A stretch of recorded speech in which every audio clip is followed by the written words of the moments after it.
Hello. Hi, my name is Dale Adams of Planning Ahead of Time, and today I'm speaking with Sarah. Sarah, would you like to introduce yourself? Thank you, Dale. Lovely to talk to you. So I'm the co-owner of Mid England Barrow, which is situated on the borders of Warwickshire, Northamptonshire and Oxfordshire. Well, when I was first told that I was going to a coffee morning, as it was at the time, at a Barrow, I had not a clue what that was. So can you just explain what a Barrow is? Yes, so barrows have been in existence in the UK for about 5,000 years. There's lots to be found around Stonehenge, but in fact, there's around 10,000 in the entire country. Our barrow is actually a modern one. There are 6 in the country.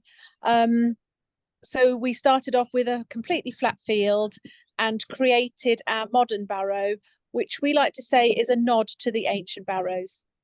Okay. And the barrows are actually for storing cremation ashes, aren't they? The modern barrows are for storing cremation ashes or safekeeping, as we like to say, Dale. Um, but the ancient ones are believed to be more for bodies. So basically, 5,000 years ago, the bodies would be placed either singularly or lots together if there'd been some sort of pandemic or something, and then just covered in earth and left. Right. Well, it's quite flat. I'm looking at you and you're outside in the beautiful sunshine, and I'm sat here actually having to pull the blinds down because if the sun comes in, you basically can't see me at all. So I'm trying to close the place off in the darkness. But you actually are in such a beautiful area, aren't you?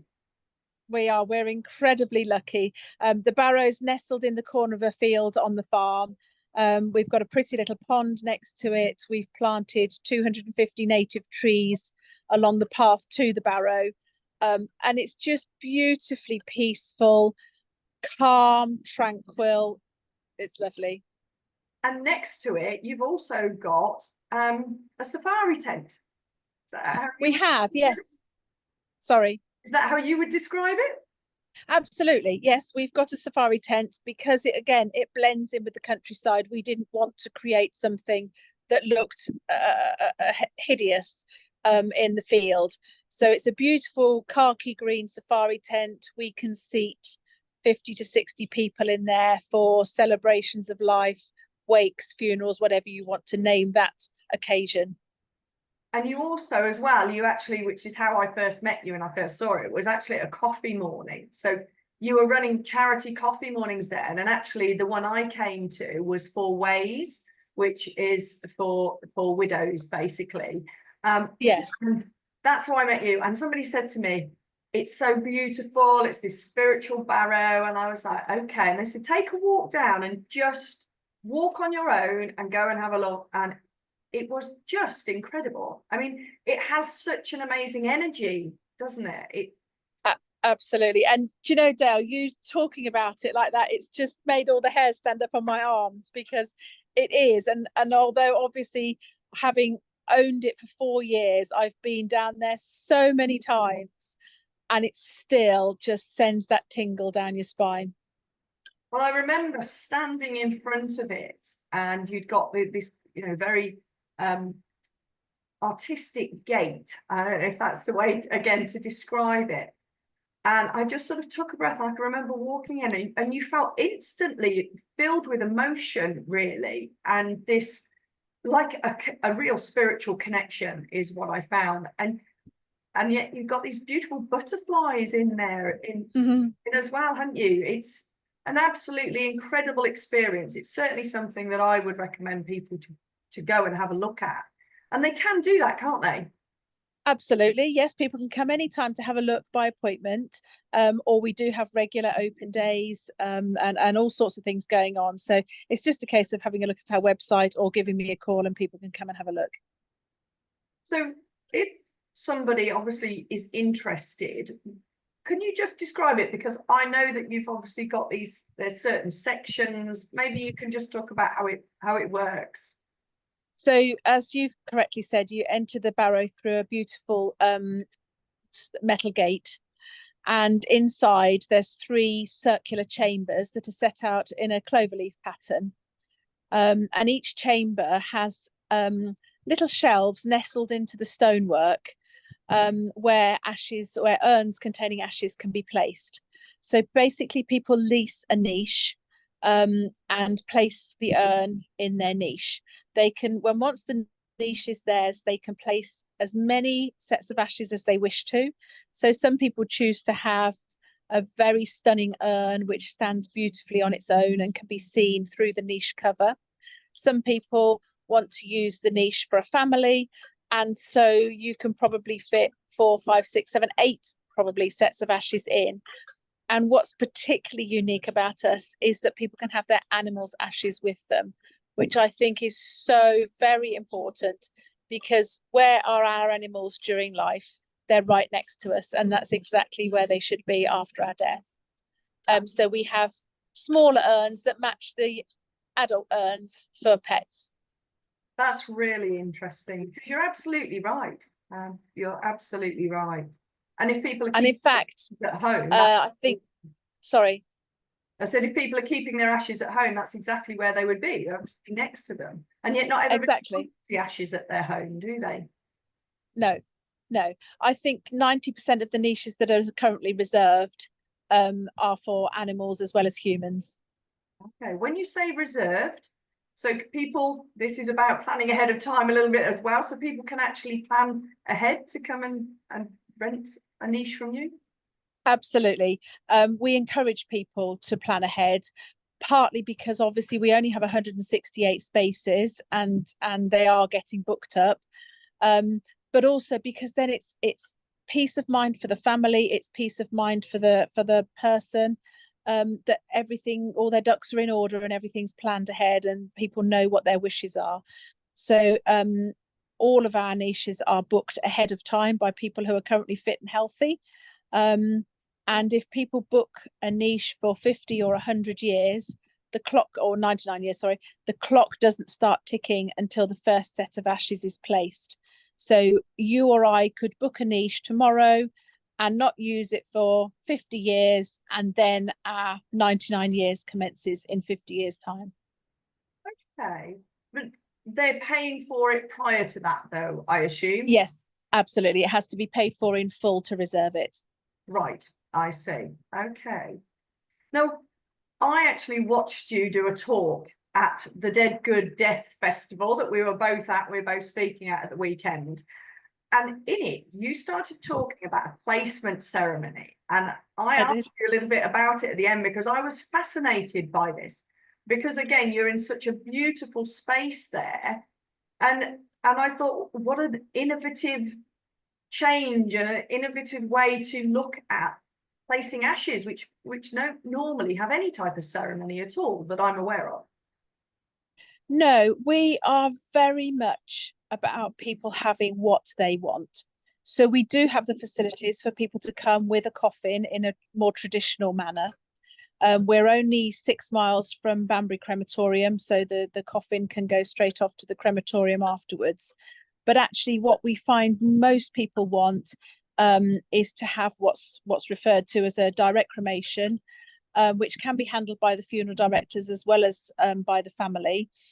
And then they have the ceremony, the wake, the celebration of life, whatever you want to call it, alongside the placement of the ashes.